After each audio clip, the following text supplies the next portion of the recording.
Hi guys, welcome back to my YouTube channel. ನಾನು ಇವತ್ತು stuff ಹಾಗಲಕಾಯಿ ಹೆಂಗೆ ಮಾಡೋದು ಅಂತ ತೋರಿಸ್ಕೊಡ್ತೀನಿ. ಮೊದಲು ಮಸಾಲ ರೆಡಿ ಮಾಡ್ಕೊಳೋಣ. ಬಾಣಲಿಗೆ ಒಂದು 3-4 ಸ್ಪೂನ್ ಆಯಿಲ್ ಹಾಕೋಬೇಕು.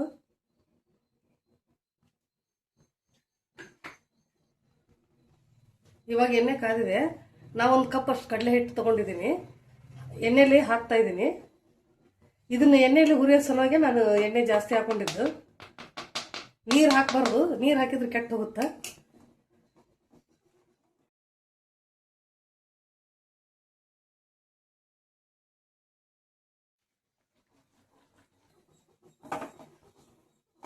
ಕಡಲೆ ಹಿಟ್ಟು ಕೆಂಪಾಗೋವರೆಗೆ ಚೆನ್ನಾಗಿ ಹುರ್ಕೋಬೇಕು.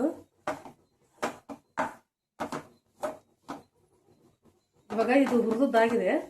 ಇವಾಗ ಇದಕ್ಕೆ ರುಚಿಗೆ ತಕ್ಕಷ್ಟು ಉಪ್ಪು ಹಾಕೋಬೇಕು. ಹಾಗಲಕಾಯಿಗೂ ಬೇಕು, ಇದಕ್ಕೂ ಬೇಕು.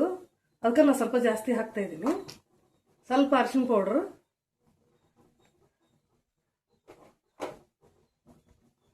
ನಿಮಗೆ ರುಚಿಗೆ ಎಷ್ಟು ಬೇಕೋ ಅಷ್ಟು ಖಾರ ಹಾಕೊಳ್ಳಿ. ನಾವೊಂದು 2 ಸ್ಪೂನ್ ಹಾಕ್ತೀನಿ. 3 ಹಾಗಲಕಾಯಿ ಮಾಡ್ತಾ ಇದ್ದೀನಿ ನಾನು. 2 ಸ್ಪೂನ್ ಹಾಕೋತೀನಿ. ಖಾರ ಬೇಕಂದ್ರೆ ಇನ್ನೂ ಸ್ವಲ್ಪ ಹಾಕೊಳ್ಳಿ ನೀವು. ಸ್ವಲ್ಪ ಅಂದ್ರೆ ಸ್ವಲ್ಪ ಗರಂ ಮಸಾಲ ಪೌಡ್ರ್ ಹಾಕೋತಾ ಇದ್ದೀನಿ. ಜಾಸ್ತಿ ಹಾಕೋಬೇಡಿ, ಖಾರ ಜಾಸ್ತಿ ಆಗುತ್ತೆ. ಧನಿಯಾ ಪೌಡರು ಒಂದು ಸ್ವಲ್ಪ, 1 ಟೀ ಸ್ಪೂನ್ ಅಷ್ಟು. ಕರಿಬೇವಿನ ಸೊಪ್ಪು ಸ್ವಲ್ಪ, ಕೊತ್ತಂಬರಿ ಸ್ವಲ್ಪ. ಇವನ್ನ ಹಾಕಿ ಇನ್ನೊಂದು ಸ್ವಲ್ಪ ಹುರಿಬೇಕು.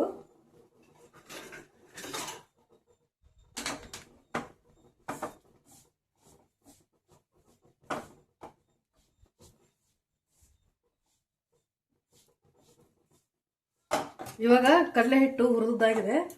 ಗ್ಯಾಸ್ ಆಫ್ ಮಾಡಿಕೊಂಡು ಸ್ವಲ್ಪ ನಿಂಬೆಹಣ್ಣಿನ ರಸ ಹಾಕೋಬೇಕು. ನಿಮಗೆ ಬೇಡ ಅಂದರೆ ಸ್ಕಿಪ್ ಮಾಡ್ಕೊಳ್ಳಿ.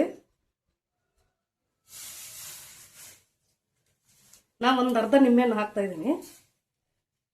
ಇವಾಗ ಇದು ಸ್ಟಫಿಂಗು ಸ್ವಲ್ಪ ತಣ್ಣಗಾಗಲಿ. ಕಡಲೆ ಹಿಟ್ಟು ತಣ್ಣಗಾಗಲಿ ಸ್ವಲ್ಪ ಹೊತ್ತು. ಹಾಗಲಕಾಯಿ ಕಟ್ ಮಾಡ್ಕೊಂಡು ತೋರಿಸ್ತೀನಿ ನಾನು. ಇವಾಗ ನಾನು 3 ಹಾಗಲಕಾಯಿ ತೊಗೊಂಡಿದ್ದೀನಿ. ನಾನು ಉದ್ದಕ್ಕೆ ಕಟ್ ಮಾಡ್ಕೊತೀನಿ. 1ರಲ್ಲಿ 2 ಮಾಡ್ತಾ ಇದ್ದೀನಿ. ಈ ರೀತಿ ಕಟ್ ಮಾಡಿಕೊಂಡು ಈ ರೀತಿ ಸೀಳ್ಕೋಬೇಕು ಮಧ್ಯಕ್ಕೆ. ಇದು ಬಲ್ತಿಲ್ಲ, ಎಳೆದಿದೆ. ನಾನು ತಗೊಂಡಿಲ್ಲ ಇದು ಒಳಗಿಂದು, ಹಾಗೆ ಫಿಲ್ಲಿಂಗ್ ಮಾಡ್ತಾ ಇದ್ದೀನಿ.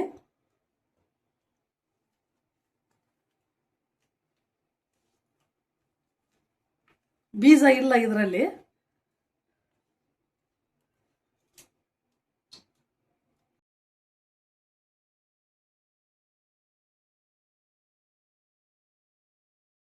ಇವಾಗ ಹಾಗಲಕಾಯಿ ಕಟ್ ಮಾಡ್ಕೊಂಡಿದ್ದಾಗಿದೆ. ಸ್ಟಫಿಂಗ್ ಮಾಡ್ಕೊಳ್ಳೋಣ. ಇವಾಗ ಸ್ಟಫಿಂಗು ತಣ್ಣಗಾಗಿದೆ. ಈ ಹಾಗಲಕಾಯಿಗೆ ತುಂಬ್ಕೊಳ್ಳೋಣ. ಈ ರೀತಿ ಗಟ್ಟಿಯಾಗೆ ಮಾಡ್ಕೋಬೇಕು, ಇಲ್ಲಾಂದ್ರೆ ಹೊರಗಡೆ ಬಂದ್ಬಿಡುತ್ತೆ ಸ್ಟಫಿಂಗು.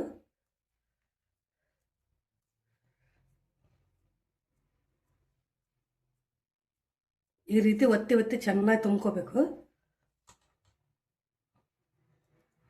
ಗಟ್ಟಿ ಇದ್ರೆ ಆಚೆ ಬರಲ್ಲ ಅದು. ಎಲ್ಲ ಹಾಗಲಕಾಯಿನೂ ಇದೇ ಥರ ತುಂಬ್ಕೋಬೇಕು.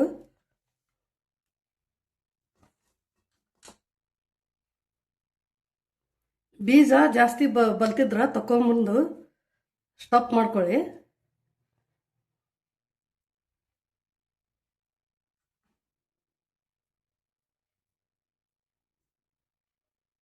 ಹಾಗಲಕಾಯಿ ಇವಾಗ ತುಂಬಿದ್ದಾಗಿದೆ. ಇವಾಗ ಬಾಣಲೆ ಇಟ್ಕೊಂಡು ಆಯಿಲ್ ಹಾಕೋಬೇಕು.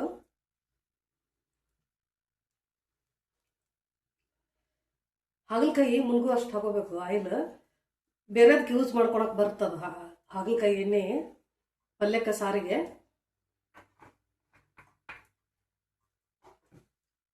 ಮೇಲೆ ಹಾಗಲಕಾಯಿ ಸುಟ್ಕೋಬೇಕಲ್ಲ ಅದಕ್ಕೆ. ಇವಾಗ ಎಣ್ಣೆ ಕಾದಿದೆ. ಸ್ಟಫ್ ಮಾಡಿದ ಹಾಗಲಕಾಯಿನ ಎಣ್ಣೆಯಲ್ಲಿ ಬಿಡ್ತಾ ಇದ್ದೀನಿ. ಮೇಲ್ಮುಖವಾಗಿ ಬಿಡಬೇಕು. ತುಂಬಿದ್ದು ಮೇಲಿರಬೇಕು, ಹಾಗಲಕಾಯಿ ಕೆಳಗಿರಬೇಕು. ಬೇಗ ಸುಟ್ಕೊಳ್ಳುತ್ತೆ.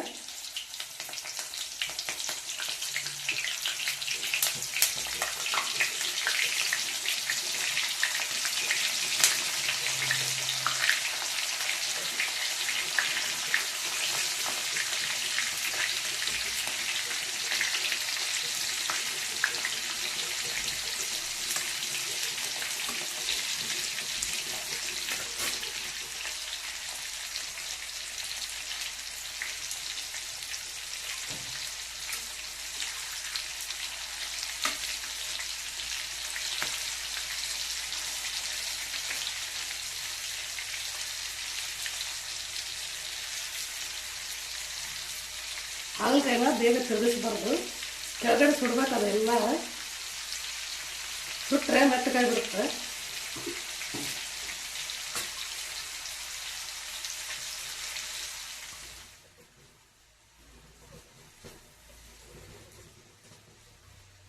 ನಿಮಗೆ ಹೊರಗಡೆ ಬರುತ್ತೆ ಅನಿಸಿದ್ರೆ ಒಂದು ದಾರ ಕಟ್ಟಿಬಿಡಿ. ಹೊರಗಡೆ ಬರಲ್ಲ ಸ್ಟಫಿಂಗು. ನಾ ಗಟ್ಟಿ ಮಾಡೀನಿ, ಒಂದು ಚೂರು ಬರೋದಿಲ್ಲ. ಮೇಲೆಲ್ಲ ಕಪ್ಪಗಾಗಬೇಕದು ಹಾಗಲಕಾಯಿ, ಅಲ್ಲಿವರೆಗೂ ಬಾಡಿಸಿ ಹೋಗ್ಬೇಕು.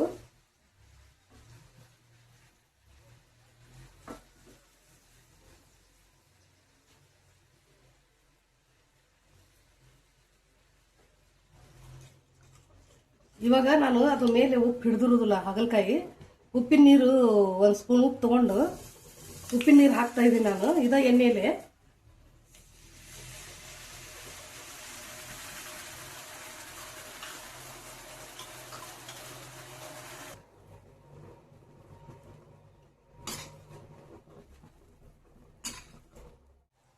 ಇವಾಗ ಸ್ಟಫ್ ಹಾಗಲಕಾಯಿ ರೆಡಿ ಆಗಿದೆ.